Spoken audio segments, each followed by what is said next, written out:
So welcome to the Museum of Science. Good morning. Thank you so much for being here today. My name is David Sittenfeld. I'm the director for the Center of the Environment here at the museum, and I use the pronouns he and him.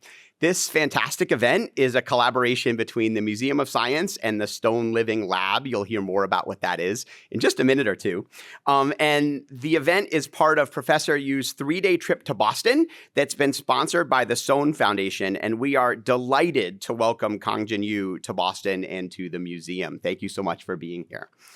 At the Museum of Science, we believe that a resilient, zero carbon, and equitable future will only be possible if everyone is involved in making that future a reality, and that the disproportionate impacts of environmental issues like a changing climate can only be equitably addressed if communities and decision makers share their perspectives and their local knowledge with one another, so that all communities will be safer and will benefit from the from the innovations of a transformed and more resilient planet.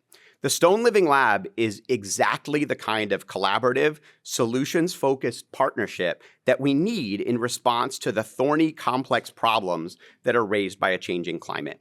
The Stone Living Lab is an amazing partnership that brings together the complementary knowledge, skills, and perspectives from the City of Boston, UMass Boston, Boston Harbor Now, the National Park Service, the Massachusetts Tribe at Ponkapog, the Massachusetts Department of Conservation and Recreation, who are our landlords here at the Museum of Science, and the state's Executive Office of Energy and Environmental Affairs.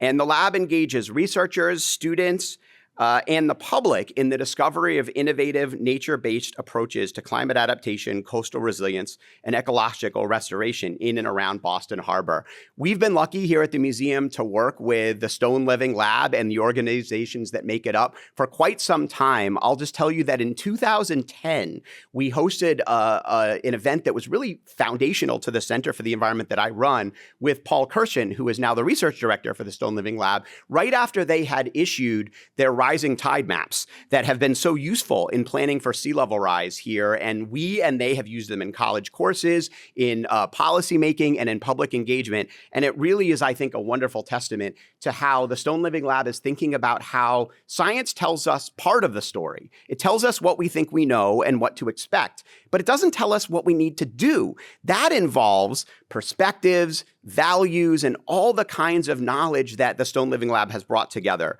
Yesterday, I was lucky enough to be on a boat out in Boston Harbor with a lot of these amazing people that are in this room as we toured the harbor and then Kathleen Stone Island on a gorgeous morning. And I was talking with Professor Yu and some of the folks from the Stone Living Lab about the co-benefits of nature-based climate solutions as we walked towards the gorgeous salt marsh. And we learned how the lab's researchers are learning about the dynamics of the marsh and how it's responding to threats like sea level rise and extreme precipitation that we're seeing with increasing frequency here in the Northeast as our climate warms.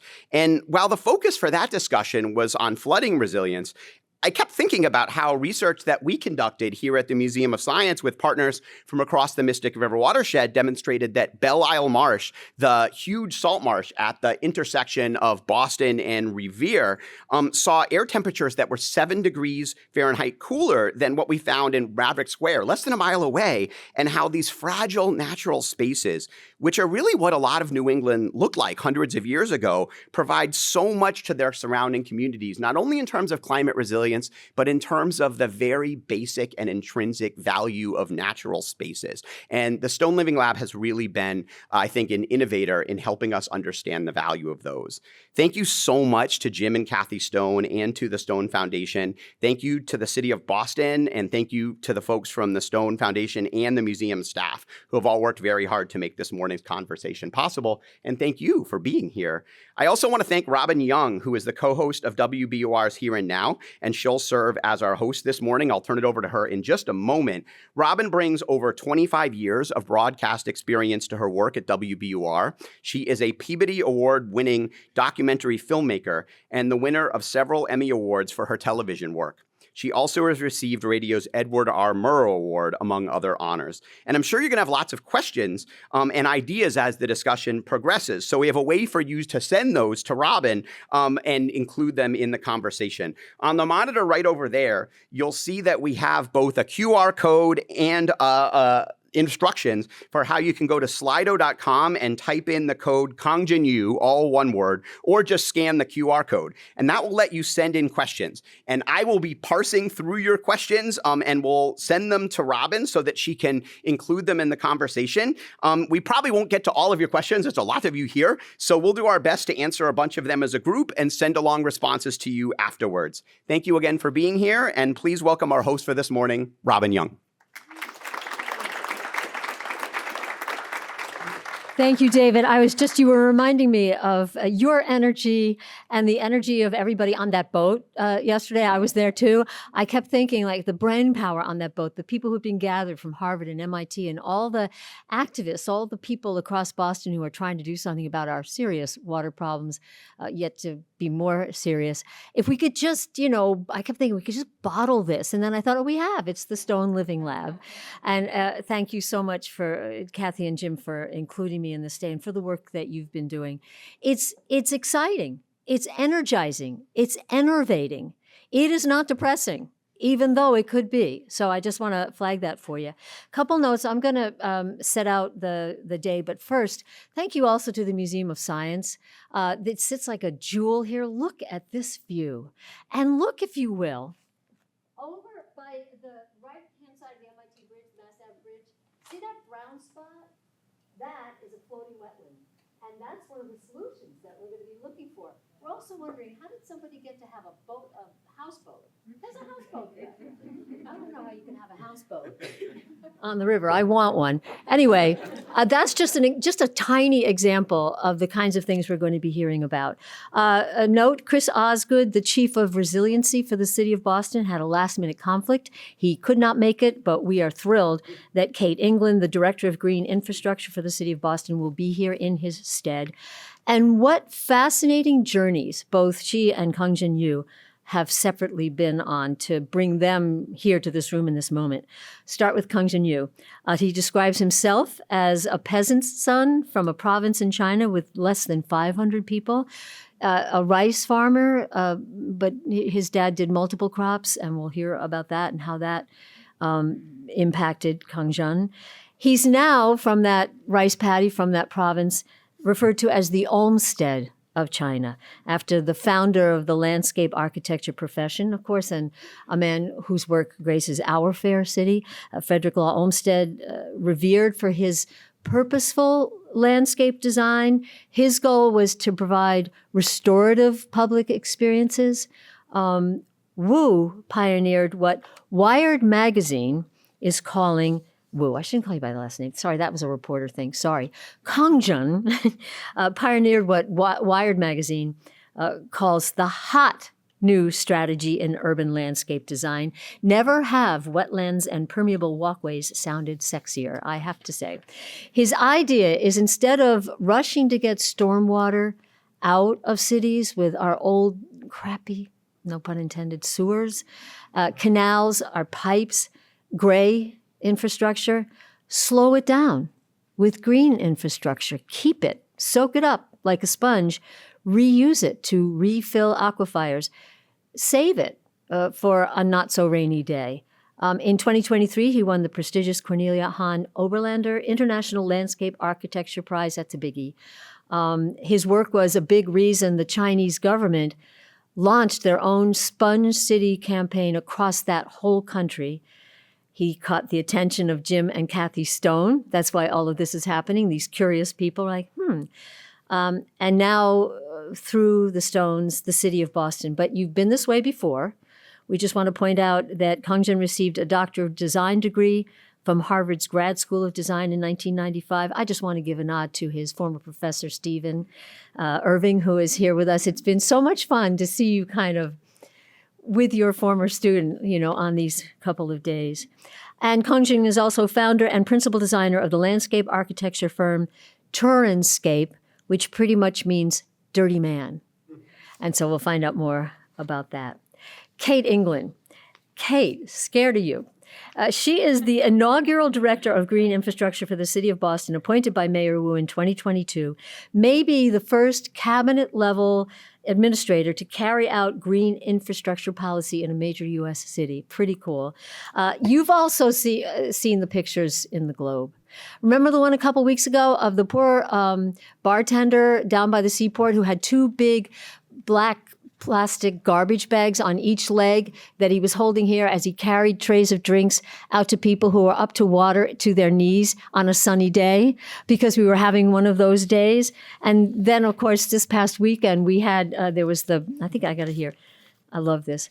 This was the projection of what the weekend's high tides were going to be. Another wicked, I think they also call it wicked pissa high tides. And Kate tells me that's really not the term. It's astronomical.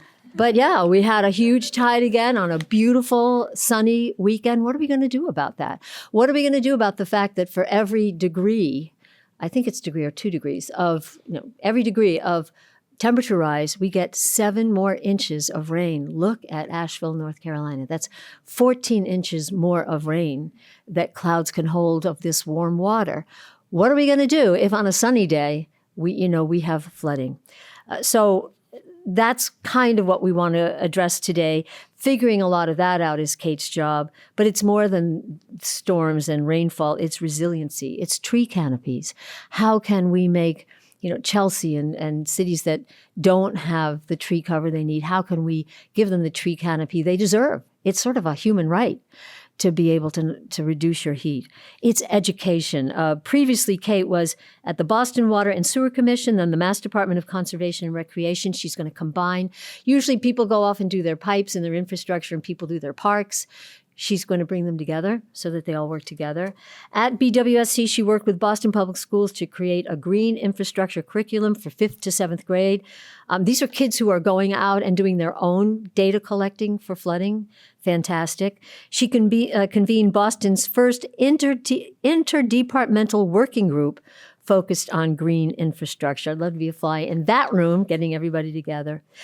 And her goal, God bless, and her goal is to get people from every neighborhood trained up so that there are people who, where they live can be part of this, what she calls a green infrastructure revolution, and make their corner of the city a sponge as well.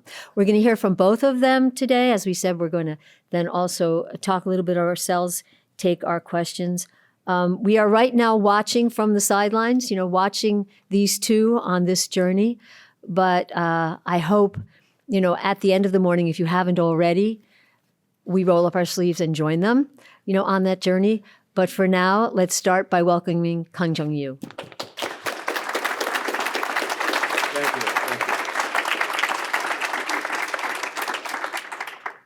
Thank you, Robin, for such a wonderful introduction. And thank you, Cassie, James, for introducing me here to my second home. And I'm Stephen Irvin, my former mayor, former advisor, also wonderful for me, giving me the chance to report back what I've done in the past almost 28 years, in China and also in other parts of the world. And Cassie, you are a great inspiration for me, actually. You see, almost 8 years ago, you visited my project in China, and both of you. And global climate change is a tragedy of commons. It is a tragedy of commons because human beings basically self-interest, right? But somehow we need to take care of the common. As a common globe. And that's why I think it's so important for someone and someone like Cassie, like yourself, and to give us inspiration to take care of our commons beyond our self-interest. So that's why I'm so happy to be here to share my experience and my thinking.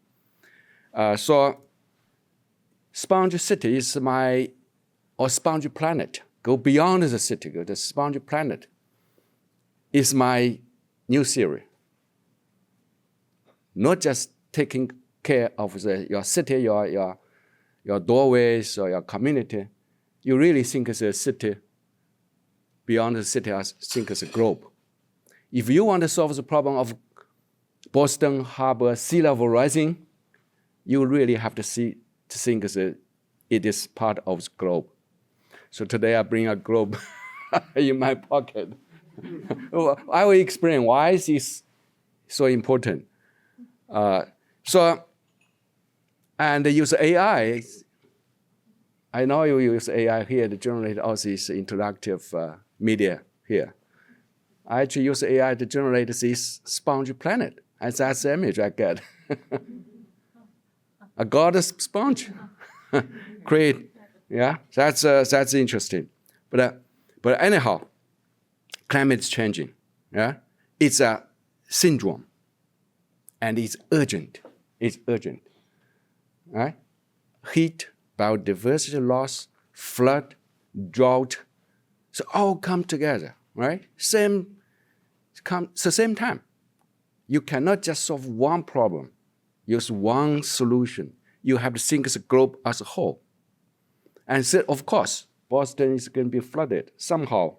That's a projection by this architectural firm in the future.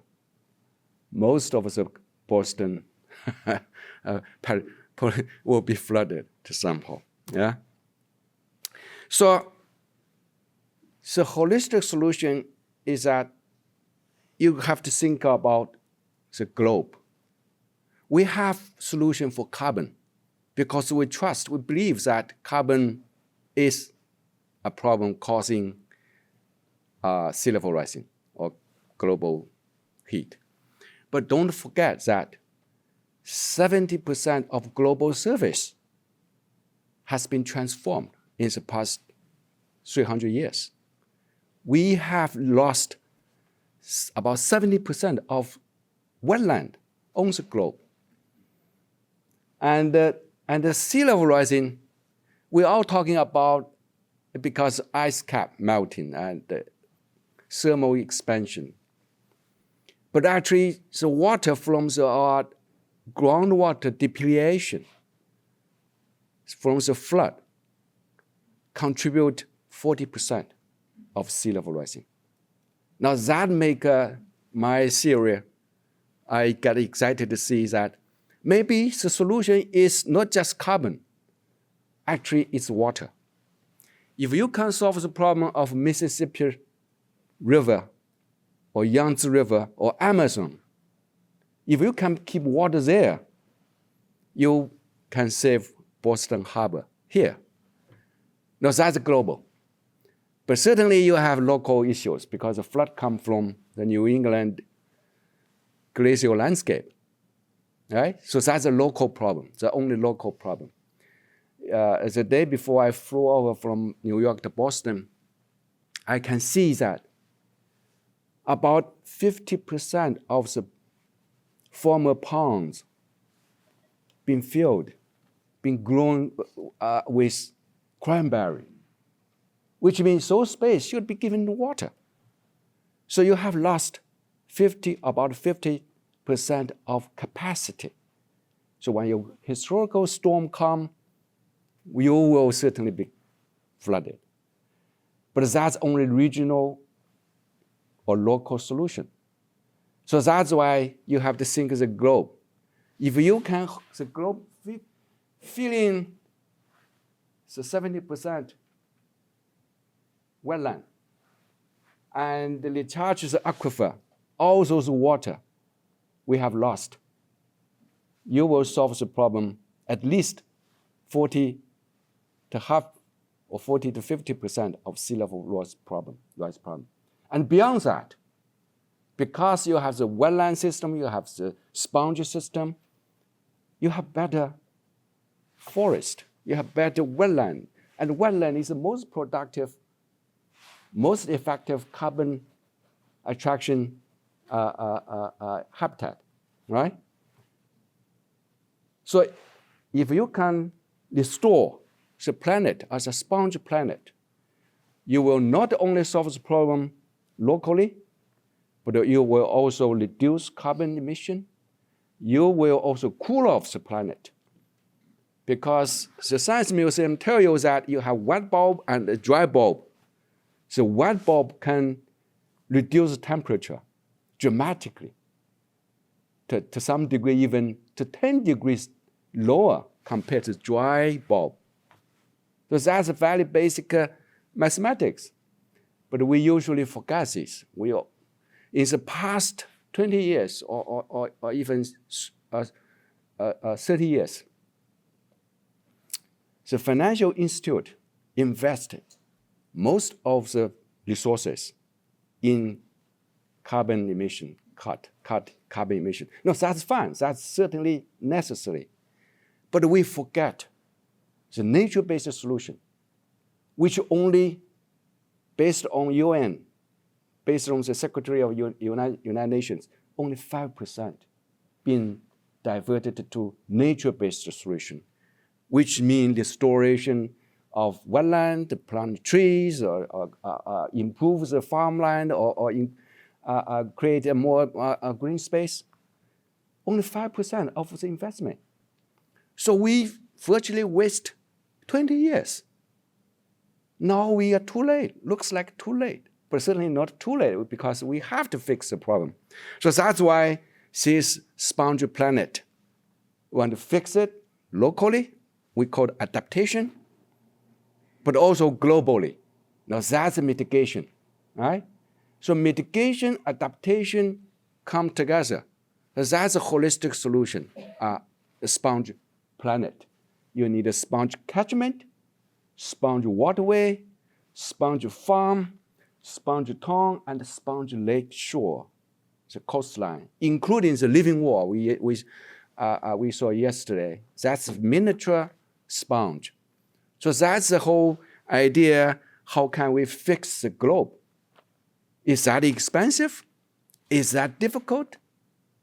No, compared to how much we invested in building dams and dikes, how much we have dumped all the concrete cement into channelizing river, into building the flood wall and building the big dams. It's actually fairly inexpensive. And it's not a cost. It is an investment that will produce dramatic benefit. And the solution is simple. Because you imagine the global surface, how the global surface has been transformed. Very simple tool, you see? Everyone, every family, every individual is tied into water, tied into a piece of ground, a piece of global surface.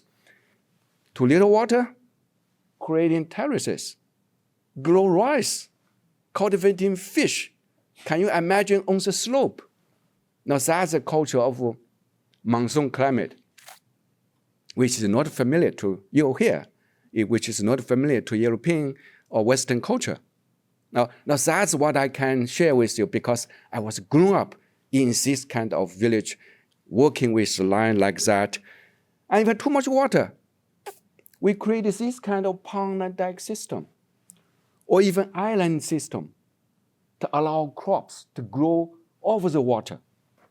So too little water, too much water, we have solutions already here. So in the past 28 years, I was able to find this, to rediscover this kind of ancient old heritage. Terracing the land to catch water at the source. Whenever water fell, catch it, okay? Slow down water flow. Remember in New England, we had millions of beaver before. They're building dams. And by building these dams, they slow water down. And by slow water down, you create a sponge. So slow water down. And at the sink, when too much water, don't try to protect the city from being flooded, because water needs space. So give water space. Build island. Instead build dam, build island. So that's, and use this kind of modular, to make it easy for us to practice, to transform the global surface. The global surface I'm talking about is not a piece of park. I just want to give you 3 kind of examples. So this is a first one. Is to retain water at the source. Now, that's a Hainan Island, tropical monsoon climate, very heavy storm during the monsoon season, 3 months dry without any water. That's climate change. When we talk about climate, no climate change is more severe than this kind of climate change. So if you can adapt this kind of situation, we have a solution. We know how to do it. So this is a master planning. We need a master plan to know where's water store, where water stay, right? So the blue area is space for water. And the red spot is where we need the intervention, because we as a people, humanity, people, and nature water meet. So here is a problem, we have to fix it. So that's acupuncture, ecopuncture or acupuncture. Yeah, push it and change it. So that the sponge become a sponge park. That's pounding, terracing, islanding, transform this central urban area into a sponge. Now we are talking about this about 1 square kilometer in size. And because of a simple solution, it can be easily done in 1 year. Finish in 1 year. 3 years later, we have a mature sponge. We can work above the canopy because we are expecting historical storm. We don't want the city get, we still want the city perform, workable. And underneath, during the dry season, and you see, hundreds, thousands of islands created above the water, right? Trees growing, attracting carbon, habitat for birds, cool off the city. Now I'm talking about 10 degrees difference. Cool off the city, right in the middle of the city. Meanwhile, it become a catalyst for urban development. This is another case we just finished during the COVID in Bangkok, right in the middle of the city of Bangkok. Heavily paved, brownfield, cut and fill, simple. Islanding this area. Don't remove any dirt. Recycle the concrete and transform it into a sponge. That's it. Finished in 18 months. 18 months only. Yeah, that's today. You'll see. So this get international attention. Get ASLA Award, American Society of Landscape Architecture Award this year. Very simple. Let the tree grow very fast. Yesterday, Katie just showed us how you successfully create this biosphere, and the trees growing just faster than any other place, because in the water you have nitrogen, you have nutrients, and the trees love it. So it's growing and it's dynamic. So not only reduce the water, remediate as a mediation of the storm water, create habitat of biodiversity, a beautiful oasis for people, and catalyst the urban development. Economic value, yeah. This, you see, 91 species, birds come back to the city, in the middle of the city. And it was done by army, remember? Simple by army. You don't need to be trained, actually, to do this. Now that's why I'm so confident that if we can use army to transform the global surface, it's so easy. Fast, very fast. Okay, slow down. When water flow, slow down the water like a beaver, right? Instead of keep building, dredging the river, keep it as infrastructure, a great infrastructure. Because remember, concrete contributed to carbon emission 8 to 10%. So use the minimum use of concrete. So that's nature-based solution. We actually remove all the concrete and remove all the embankment and restore this natural system. Terracing the riverbank. Why terrace it? Catch water, catches stormwater runoff, and create this beautiful green infrastructure. We are talking about 20 kilometers long. It is a piece of infrastructure in the middle of the city. And it become a beautiful park for the people. Clean the water. Dirty water being cleansed by this filtration system of built wetland. What about sea level rising then? Talking about surge, big surge, destructive. So everywhere building this kind of wall. The Army Corps builds this wall, very strong, powerful, certainly, right? But they will fail. Someday will fail. A good example is New Orleans. We have powerful, right, flood wall. But when it fails, it will be disastrous. It will be disastrous because we accumulate the force of nature instead of distribute it like a sponge. Right? So this is a seawall under construction in Hainan Island, and I successfully, luckily enough, the mayor listened to my suggestion, stop building the wall, and not only that, we remove the wall, let water come in, right? Play Tai Chi with water. Water, we're not going to box with water, not boxing with water, right? But play with it, to make friend with it. Then the water become your friend. Slow down, become soft, become friendly. So terracing it and create this all kind of biological or ecotone, we call it ecotone system, and allows the fresh water and the salt water mix here. And that create a habitat for mangrove to establish very fast as your elms in the stormwater.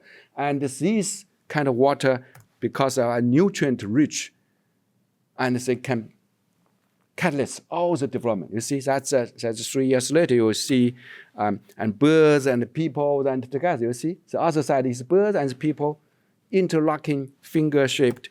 Yeah. What about the bigger project like that? Seawalls along the coast. Now, these are our experiment. The even larger scale seawall. Think big. The island is going to build a wall like that. Like New York, they decided to build a wall, like this, stronger and stronger wall. But what's happening? When you build a wall, you disconnect. You cut off the land from water. And the habitat die here, you see? The trees die. Before, there's no wall. There was no wall. And here you get a wall. Why? Because when you build a wall, you cause salination. The seawater flip over the wall and the salt stay. And the salt stay and kill all the vegetation, all the trees. So that's why my suggestion will be a breathing seawall, right? Breathing seawall to slow down to distract the force of nature, and to work with nature, and the green and blue and the gray together. You see, create a seawall instead of building higher seawall. We chop off the wall actually, and turn this wall into this kind of wall. Right? Allow water come on the land, because it come on the land. And because it could go back, and it's breathing underneath, also breathing, like permeable, and storm water wash away all the salt. Yeah, now that's today you can see. Yeah, just a month ago, not even a month ago, a couple of weeks ago, there's a huge historical storm hit Hainan Island. This, compared to most of great infrastructure, this survive. Beautifully survive. Yeah. That's today, you see. That's a seawall. Yeah. We call it breathing seawall. What individual people can do is miniature sponge. Your home can be sponge. Now that's the building's very beautiful, very famous architect, Ren Koolhaas in China. It's a star building, CCTV tower. About 10 years ago, I teased about that, and I want to transform this building into a sponge. Productive farm, right? Pigs here and vegetable and fish underneath.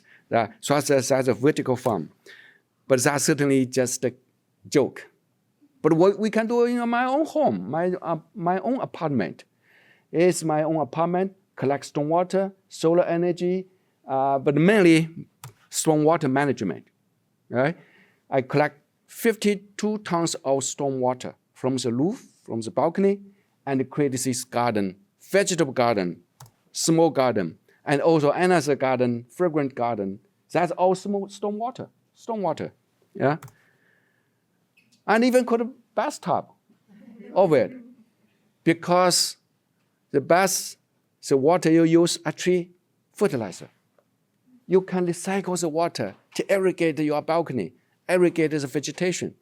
Yeah? So recycling everything. Yeah? Now that's a living room.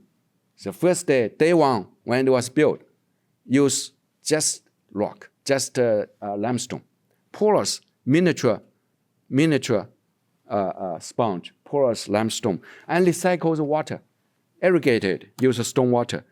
And just a year later, and this is today, growing, right? Growing, no fertilizer, don't have to water it. It is just recycles the storm water, and become education for community. People come to learn. So everyone, individual people can involved. So while global leaders are negotiating for carbon credit and trading in the UN Climate Summit, talking about buying and selling of carbon credit, we really have to think like God. How to make it work, right? It's not somewhere floating up in the sky. It is something down here. Your back door, your front door, your backyard. And that you have to work like a farmer, like peasants, down to earth, little by little. If we have 10 billion people, and water is tied into anyone, any family, any community. So water is the solution. Create a sponge city from your backyard. Thank you. Thank you.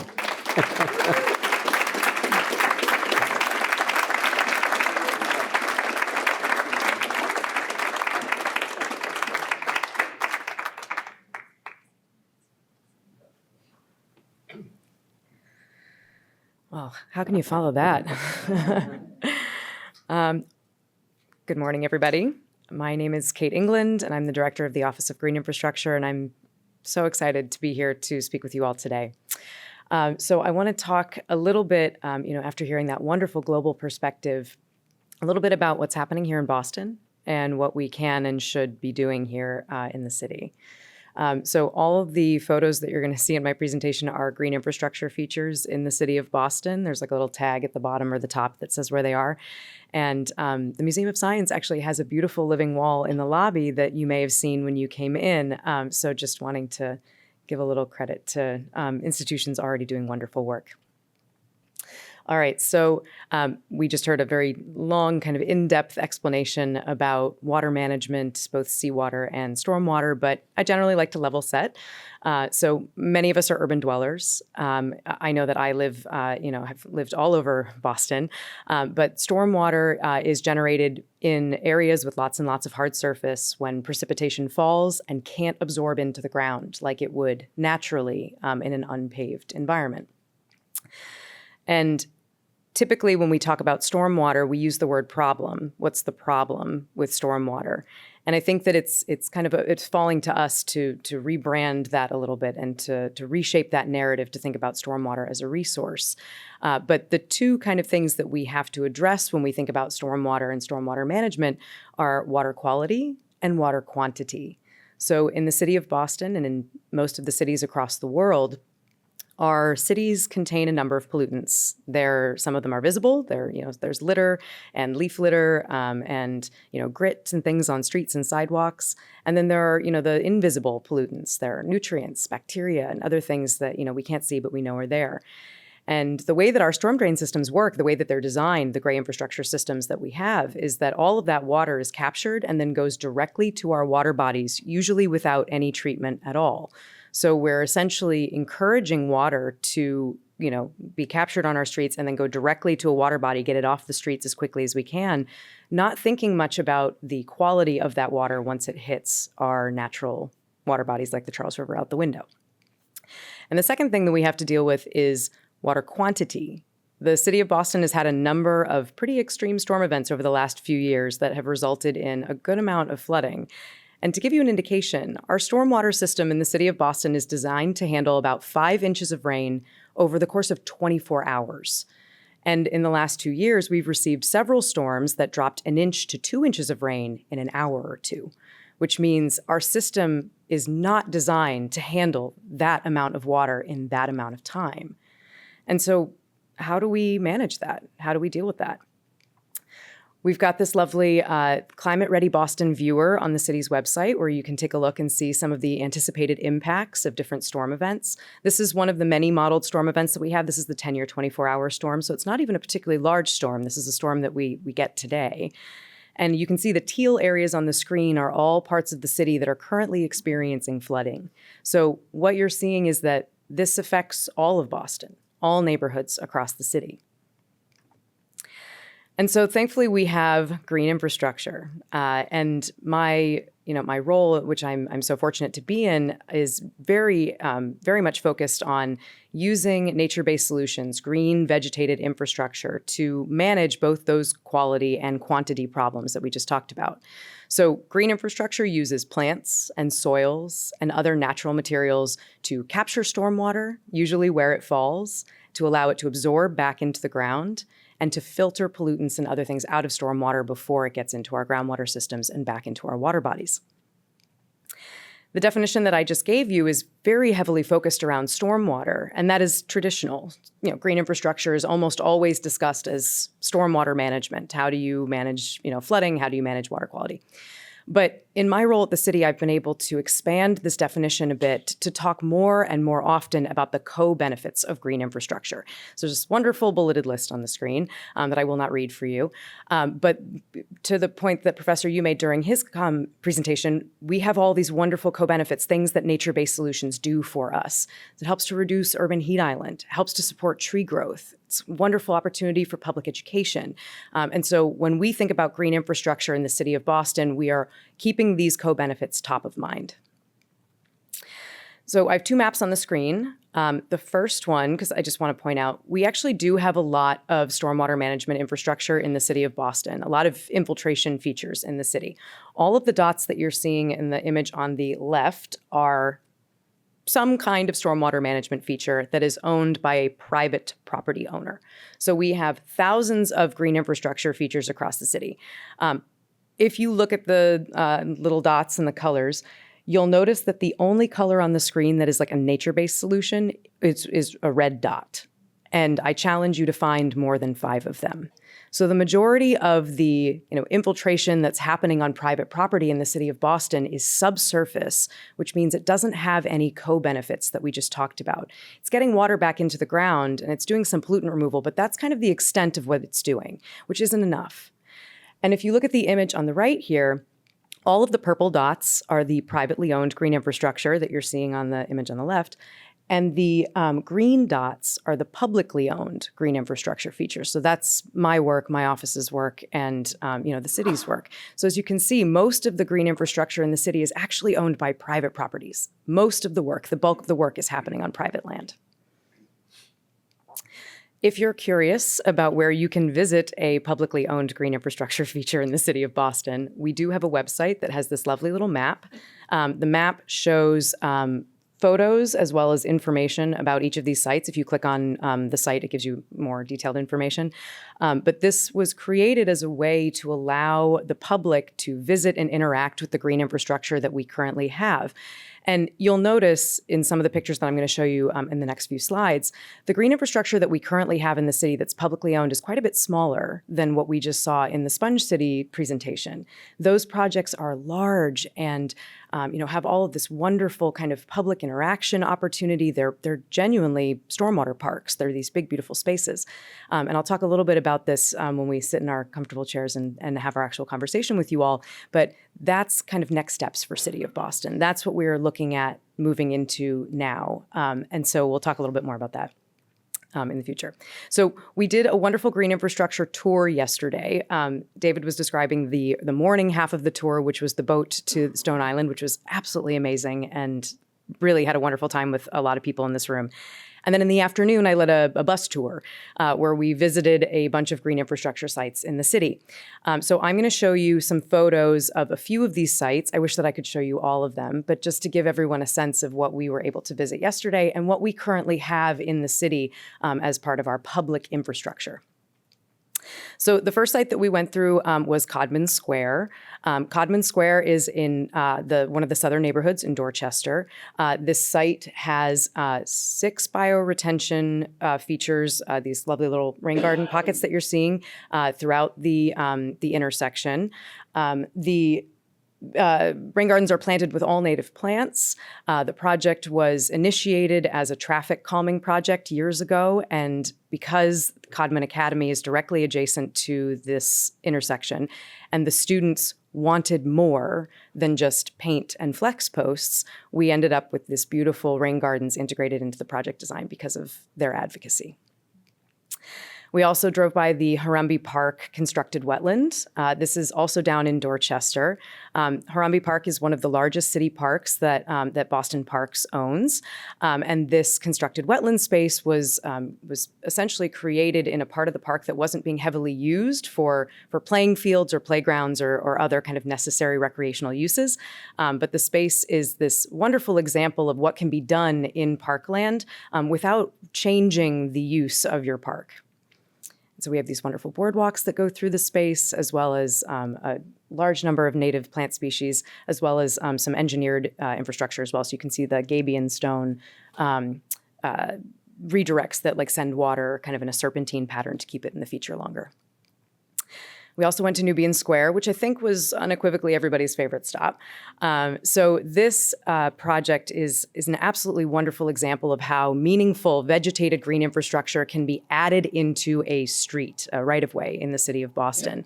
There are 4 long linear rain gardens that are installed, and then the rain gardens are all planted with elm trees.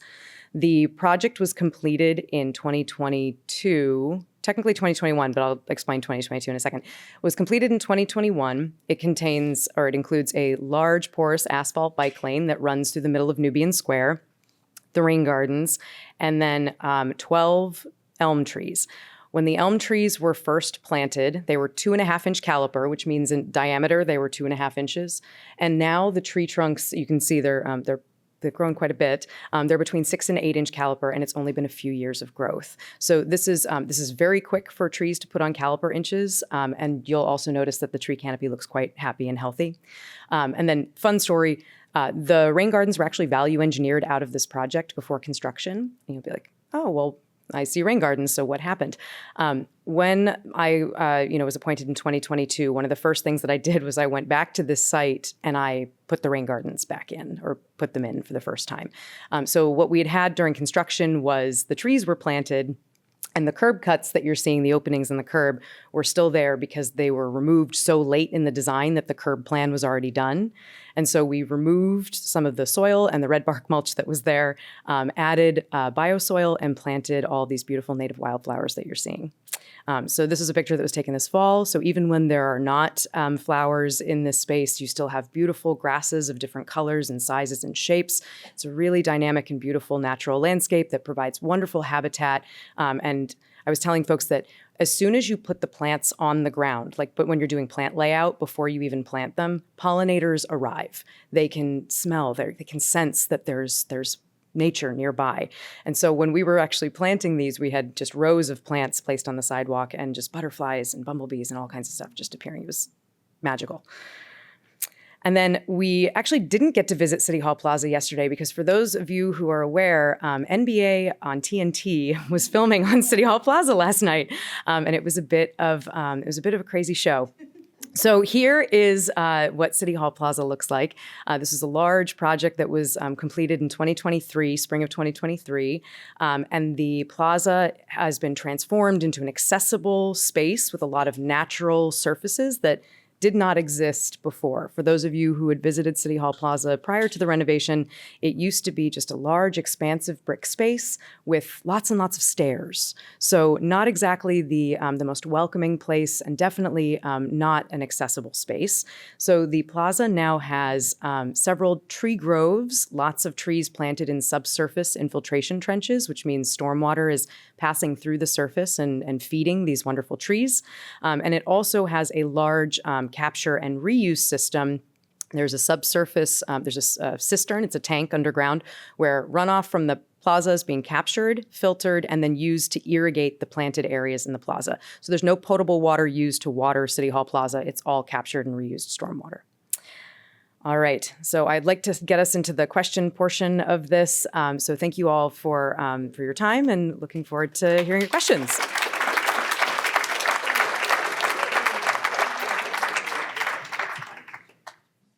Okay, I think these are on. Yes, they are. Oh, come on up. Well, I'm not doing this by myself. They need you. Oh, wow, we have tons of questions. And I know we're keeping an eye on the clock, but it's just been so fascinating. I think we want to just keep going. Kongjian, you were on that trip yesterday and saw a lot of those things. And I finally just figured out, because sometimes the language describing these gets, a rain garden. But I didn't really understand the curb cut. And then in some of the places, there's a container of some sort underneath that's gathering the water. How does the water then get out and get used? Does this require people power or maintenance? Yeah. So for the City Hall Plaza system, it's a drip irrigation system. And so there's a cistern underground that captures the runoff. They're backing up. There are trench drains that run throughout the plaza, and the trench drains are capturing surface flow. So any stormwater that's falling on the brick, the sections of the plaza that are not porous, is captured in the trench drains and then flows to an underground tank where it goes through a filter and then gets pumped into the drip irrigation system. Yeah. So there is a pump. It's low power, and I believe it's solar powered as well. And so minimal power usage, but it's we have other systems that don't involve a filtration system and a drip irrigation system. They're essentially just directing surface flow directly into a planted area.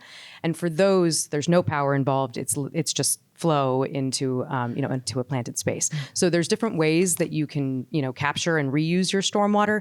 A more built and infrastructure heavy system requires filters and pumps and piping to get the water out, and then less kind of designed and engineered systems allow for just curb cuts and water flowing in from the sidewalk. So a wonderful contribution, as you really pointed out, a small contribution, but a wonderful one. Kongjian, when we were out on the Stone Island, the Outward Bound Island, by the way, people, everybody can go there.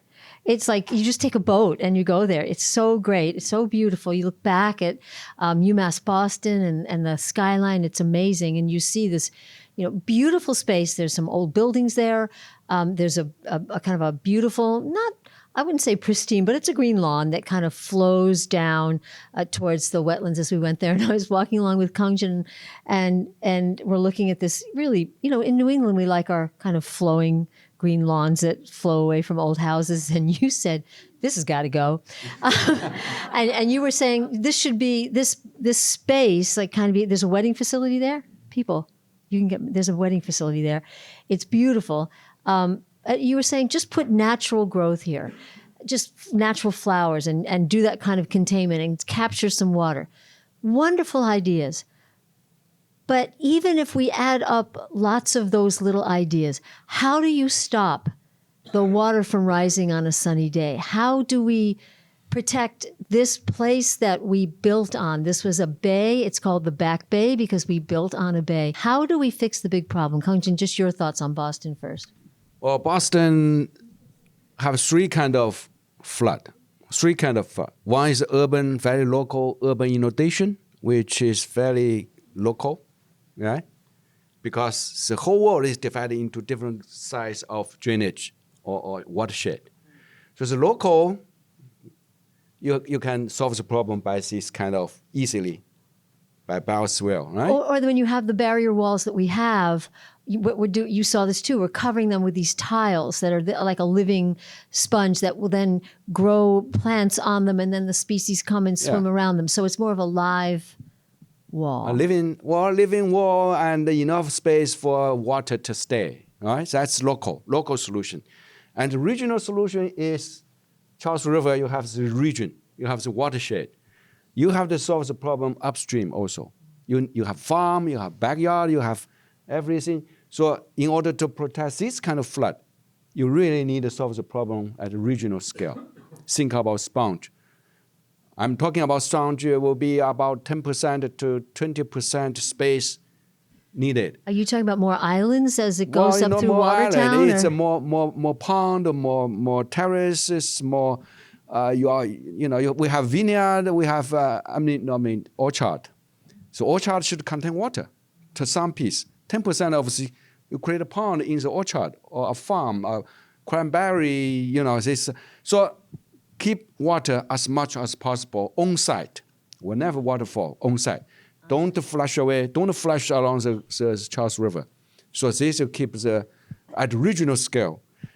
But Boston, the major challenge is global scale. Sea level keep rising, 3 millimeter, whatever, 6 millimeter, different model. So in 100 years, you'll get flooded. so now that's a global solution. You need, as I said, it's about the water you come from Yangtze River, you're from the Amazon, from Mississippi. From ice melt. Yeah. But Kate,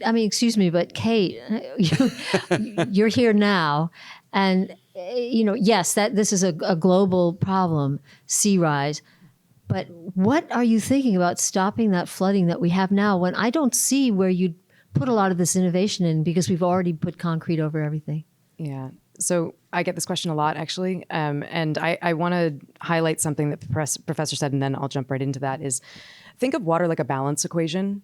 If it's not on land and stored in aquifers or stored in water bodies on land, it's in the ocean. And so if you want to cut back on the amount of water that is rising in the ocean, it has to be kept on land and in our aquifers somewhere. So creating capacity within our land areas, within our water bodies, restoring wetlands, takes some of that water on the planet out of the ocean and puts it into our land spaces. So that is one way that we can slow sea level rise and help to we can't ever really walk it back at this point, but we can at least slow it in moving forward. And where are we going to put it in the city of Boston? This is something that we talk about all the time. We, unfortunately, in the city have some pretty heavily built coastlines. Our coastlines are almost completely armored. Look at Revere. Yeah. Look what's happening in Revere. Yeah. So we're dealing with an environment that was not designed to be in harmony with nature or to allow floodwaters to come in and then leave. And we've also tried to create this environment where we are trying to keep water out as opposed to letting it in. And so we need to think a little bit about what our coastlines look like, and that includes living shorelines, creating marshlands and areas where water can kind of come and leave as needed. And then we also need to be identifying both public and private land within the city where we can store water, both on the surface and underground. So the map that I showed of all of the private property locations, we also visited the Harvard ERC yesterday, the Enterprise Research Campus. Their engineering building has this really beautiful multi-celled bioretention system where they're storing the 100-year flood on this property, which means that this private property is actually not contributing any stormwater off-site or to the storm drain system. Now, understanding that this is a very unique project and it is not the norm, but this is the direction that our development needs to be trending in. So private property owners and all of our public projects, because a huge part of what my office does is we work to get green infrastructure into all city projects, whether they're buildings or sites or parks or schools or what have you. It has to be an all city, all parcel approach. So it's little bits here and there, and then when we have the big space, take advantage of it. We have a great question here, just to you again, Kate. And I know the different cities, are more of a state issue as well. But someone's asking, so how do you incentivize private stakeholders to do what's right? Obviously, I don't know why they wouldn't understand they're investing in their own future here, but how do you further incentivize? Well, we live in a capitalist economy, so it's often a question of money. We realize that, upfront behavior change doesn't typically come from altruism. It largely comes from regulation. And so we are focusing on creating policy and zoning requirements in the city of Boston now that will require resilience measures and design and green infrastructure as part of all of the projects that are going through the city permitting process, which there are many.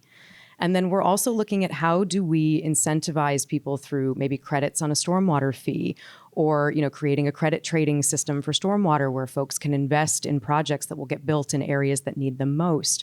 We're also looking at water doesn't really care about municipal boundaries. So the fact that the city of Boston, the city of Cambridge, Brookline, and Arlington, and everybody is trying to tackle this as an individual municipality makes no logical sense, especially if you understand, integral, hydrology and how it works. And so we're also looking at creating regional watershed-based approaches here where all the municipalities in a watershed will come together and we'll put green infrastructure where it makes the most sense for water, as opposed to adhering to a strict municipal boundary. I just wonder, Kongjian, do you have any thoughts now as you look, and I'm sure Kate, by the way, Northeastern's own, everybody's kind of passed through the schools here. As you look at this problem that we have on the waterfront, what are you thinking? It's coming up the manholes. Is there something you're thinking that could, again, don't try to nail a manhole down or sit on a manhole and keep it out, but bring it in? Is there something you're thinking? I think your problem is not so serious compared to the problem India and China and Malaysia. And they are more serious. Their problem is a survival issue. Here, it's just, I will say, if you're determined, if you change the mindset, you can be fixed in just 5 years. Well, then talk about China, 5 years. Well, okay, Kate, we'll see you in 5 years. Way to set a task for me there, Professor. but Kongjian, talk about the other countries, because I do have a question from someone who's asking, what is the funding there? We saw these gorgeous 18 months to have a project like that with the terracing, seawalls torn down, little paths. I can't even imagine the cost of that here. Is it different in a country that mandates it? What is some of the funding? Well, it's not, as I mentioned yesterday, it's not a cost. It is an investment. So if you build Big Dig, how much Big Dig cost? 400 million. Don't even go there. Because I'm involved. Okay. So New York talking about build a new infrastructure. How much does that cost? As I said, we invested 95% of finance resources in something like that we call adaptation, right? Why don't we invest the same amount or even a quarter of this amount into creating this kind of infrastructure, green infrastructure? And some of the things that you'll see when you see the exhibit here, which are wonderful, oyster beds. They're not cheap, but they're so easy and simple. Put oyster beds out here, which is what they're doing off Manhattan. What do they do? What? The oyster reefs. Well, oyster, certainly the multiple function. But the immediate function is, reduces erosion, reduces wave, reduces, it's adaptation. But any living system will help, right? So that's a multiple, mitigation and adaptation, of course. So what I'm thinking is the solution here, if you are determined to say we want to solve the problem this way, not this way, right? Not keep building the dam, or not invest so much money to do something no one can control. We invest this here, yeah? I will say if we have 5 years, 10 years, we will solve problem. I would say. Okay. Because it's not one project, it's a million project. And it's related to every individual family.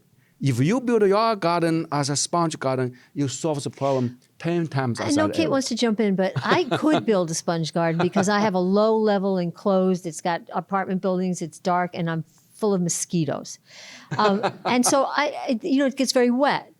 And so I can hear people starting to think, water, mosquitoes,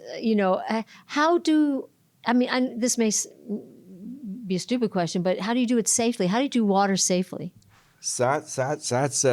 So we have a biologist, we have a scientist. If you have a healthy water body, you have everything balanced. Minimum mosquito. The mosquito will controlled by frogs, by fish.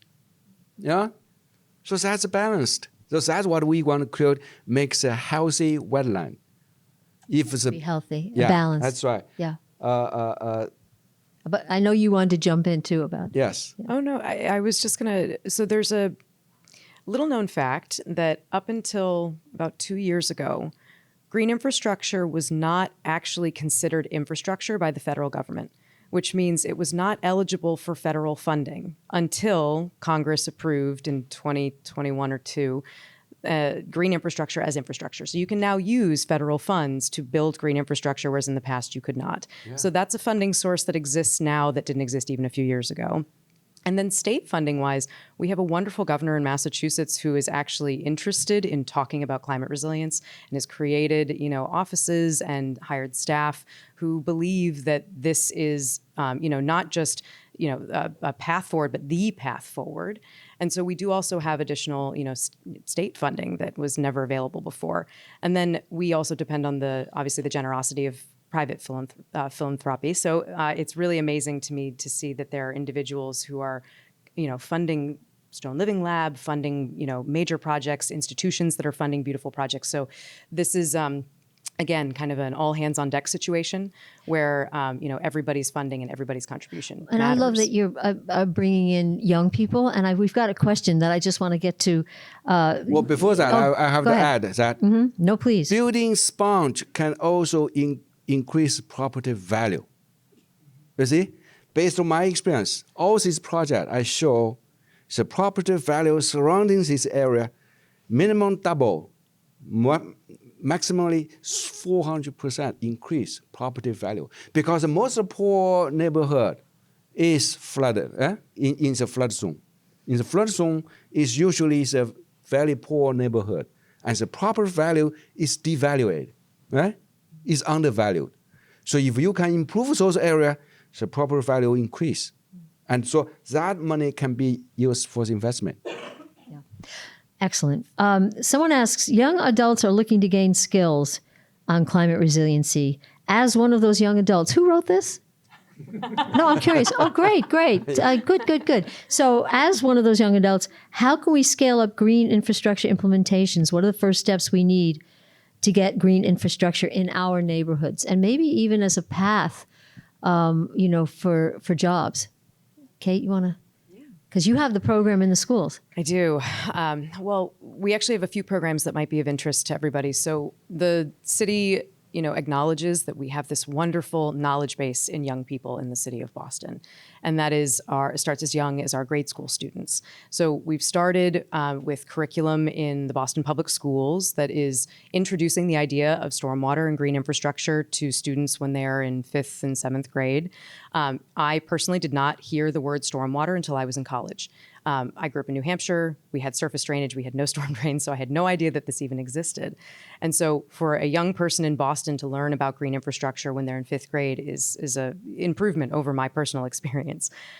We also acknowledge that all of our colleges, have a lot of interest in kind of producing or supporting this kind of green economy centered around nature-based solutions. So we're doing a lot of work with our colleges as well.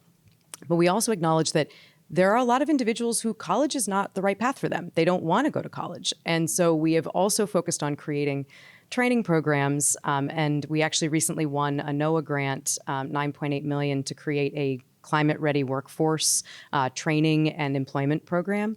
And the kind of highlights of that program are we applied with about 100 employers, folks who had agreed to hire people who went through this training program, and as well as a number of training partners.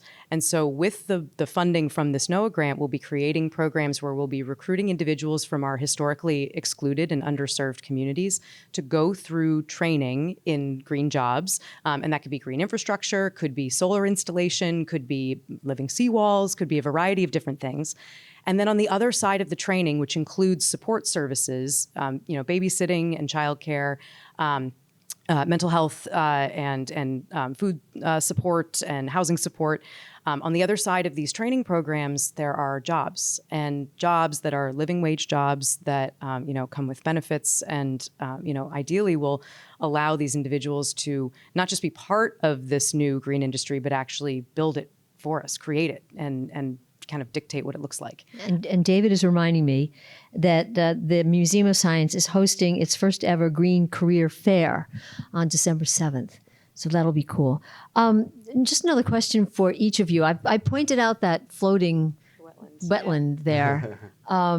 Would you talk first more about that? Because we saw that in some of your design, these floating trees. And then, Kate, to you, the emerald tutu of this apron that you're building. So you first.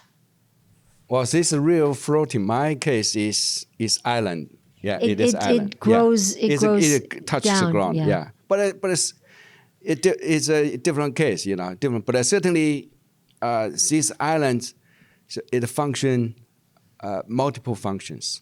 If you have trees, a root system will certainly dissolve all the nutrient, right? And they certainly evaporate. The water will pump out through the canopy and cool off the temperature. And certainly the island will be an ideal habitat for birds, right? And because of the surface, the round surface, you have all the, we call the ecotone or edge effect. When you land and the water meet where the most ecological process, very dynamic process happening, energy exchange, nutrient, species. So it's these living. Islands. Yeah. It's living. Yeah, it's a living system. Tutus. The constructed wetland that you're seeing out there is very similar in all of the ecological processes that it's serving. It just isn't an island. Very similarly, the roots are uptaking pollutants and water. The plants are transpiring water back into the atmosphere, which cools. So the concept is very similar. We have some issues with the bottom of the Charles River. And so there's the kind of sedimentation on the bottom of the river has pollutants and other things in it. And so building actual physical land in the Charles it requires more permitting and processes, which doesn't mean that it's not possible. It's just that's why we haven't done it yet. But for those of you who are familiar, the I-90 Alston multimodal project is going to include some shifting Sturo Drive away from the river a bit, which will create more parkland, and floating wetlands and other things are being considered for along that section, as well as some landfill with actual planted parkland in there. But the tutu is a combination of both water quality and wave action dissipation. And so you'll see that the floating wetland, sorry, for those of you closer to the window, this is a bit more visual for you, but if you notice the floating wetland, it's actually not particularly large, which means that on its own, it probably doesn't have a whole lot of impact when it comes to dissipating wave action. So what the tutu is proposing is a connected chain, if you will, multiple layers of these kind of floating pallets. And what they will do is as waves approach land in the city of Boston, these floating wetlands will take your waves from going like this to being kind of a softer wave by the time it hits land. And that's very common in mangrove systems and in marshland and wetlands that, kind of protect coastlines in more natural environments. So the idea is knowing that our coastline is armored and very vertical and, often has stones that, are kind of hard to remove without undermining land. If we create this kind of tutu around those spaces, the floating wetlands will act very similar to a natural wetland. The added benefit, of course, being the plant roots that go down through the floating wetland uptake pollutants, and they create cooler waters and safe habitats for aquatic life as well. So there's a good number of fish and other types of aquatic life that have made their homes on the bottom side of the wetlands as well. So it restores some of the natural function that we've lost, both in the Charles and the harbor because of the armored and constructed coastlines and shorelines. A couple of things. Yesterday, one of the great things that stuck with me, we were out down at the wetlands and hearing about how they really have to be maintained. They have to be helped. And he said, if you think gold and silver is valuable, sand and sediment is one of the most valuable, hard to get things right now because it's being washed away everywhere. So get into that sand business to bring that back. A question for you, Kate. Nubian Square, which you know is in Roxbury, historically an African-American and immigrant neighborhood. Do you have thoughts way in the future about how to address green gentrification, you know, as you make a neighborhood more appealing, cooler, greener? Yes, this again comes up a lot. So I have a pretty wonderful network of people doing similar work to myself in peer cities across the country, and we've been talking about this for decades. Like, how do we stop, a natural kind of process of when a neighborhood starts to look a little bit nicer, property values go up, and then people can't afford to live there anymore. So in the city of Boston, we're using what I like to call creative contracting to ensure that the construction and maintenance of the green infrastructure that we're building is being done by small businesses from the neighborhoods that we're doing the work in. Now, the city of Boston it's a public procurement system, which means we're beholden to state laws around how you procure contracts. And historically, what that has meant is large companies usually from outside of Boston come in, low bid, win the contract, do the work, and then leave. And unfortunately, this results in, developed neighborhoods that look nicer with no money going back into the pockets of the people who live in the neighborhood. So we actually have procured a couple of construction and maintenance contracts already through the Office of Green Infrastructure that went to DEI-owned businesses. So they're minority and women-owned businesses from the neighborhoods that we're working in. And we've done it by switching to an RFP process instead of an RFQ. So RFP means request for proposals, and it allows us to select our winner based on the contents of their proposal rather than the low bid. It's a bit more labor intensive for those of us doing the contracting, but it results in contractors and groups doing the construction and maintenance that live in Roxbury, live in Dorchester, that with the money that we are putting into this contract to build more green infrastructure, that money is then ensuring that they can afford to live in their neighborhood. They're getting more money because of the work that's being done. We're still trialing, and we are always open to ideas from other people about how to make this work more effectively. The Green Jobs program that I mentioned earlier, the training and everything is meant to support this work as well. So if this is something that you're passionate about and that people have thoughts about, please reach out and talk to us, because we find that the best ideas come from our community members and the people who live and work with, with our neighborhoods. So we're doing everything that we can, truly. And we've had some good success so far, but we know that this is a long road. Gentrification is happening everywhere across the country, and it has to be dealt with and thought about intentionally and with empathy. We'll go back to Revere. I just want to ask David, I think, do we have time for one more? Let's do one more question. And Kongjian, I just want to ask you, as we mentioned, oh, no, you're rapping. I'm not. Sorry. Sorry. I realized we just were at cross purposes. Just one more question. We mentioned you were the son of a peasant farmer.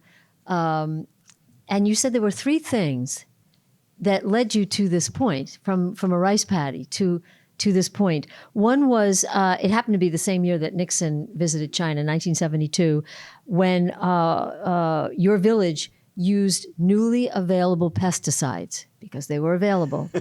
Then, a while after that, you fell into a creek, you almost drowned, and you grabbed onto an overhanging tree branch and saved your life. Then in the 80s, China built ton of great infrastructure. We saw the terrace, which was the natural form, but they built the gray cement infrastructure, dams and pipes, which disrupted the natural flow of water. And in that moment, you started to see that the trees that saved your life were no longer growing along the creeks. And your village, do I understand, pretty much was destroyed? Industrialized, yeah. Pretty much destroyed in terms of the landscape. So the creek been channelized, the concrete. So yeah, you mentioned this moment. This moment is China open to the world. Now that's certainly a good thing. Next time visit China, we can buy fertilizer, we can buy pesticide. But that's the moment that China began to very fast industrialization, right? Here you take 100 years to urbanize, to industrialize. In China, we just 30 years. Very fast. We don't have time to think about what's wrong, what's right. We just copy. We just copy the Los Angeles model. Just copied us. Yeah. And we forget that China have totally different climate. We have monsoon climate. So when Katie mentions that you have 4-inch capacity, back in China we have 40-inch pour, Capacity. 40-inch pour in one day. So all infrastructure fail. All kind of All infrastructure. the pipes, all the cement, it was not helping the water, it was holding the water, which made it back up and flood. That's right. Well, not only is that, because there's no, the dam is not big enough. I mean, even if bigger, you'll have catastrophic case also. Yes. And was your village really, it sounds like it was kind of wiped out, all Well, the it's agriculture? become tragic. No, my village is one of a million kind of villages suffering the same problem. Because water get polluted, channelized, used to be swimmable, now become industrialized, and polluted pesticide, frogs disappear, fish disappear. I catch fish when I was a kid. Yeah. There's no fish to catch, all right? Even no frogs. Now that's the tragedy of industrialization. Certainly industrialization it's a blessing. It's certainly make we rich, make we wealthy, but not necessarily healthy. Right. Now that's why make me think, okay, why we destroy the thousands of years of heritage, which we have pond, we have sponge system, we have natural rivers that make the village sustainable in terms of ecology. Yeah. So that's make me find a new way to discover it, a new kind of solution. It's an incredible story. You wrote letters, hundreds of letters to the Chinese government. Yeah. Which I don't know, might not take well someone piping up and saying, we need to change everything. But you did. I did. Yeah. And I would love us all to hang on that line. Why would we destroy our heritage? Look at that. Thank you both. Kongjian Yu, Thank you. Kate England. Thank you Thank both you. so much. Thank you. Wonderful. Yeah. Thank you for a wonderful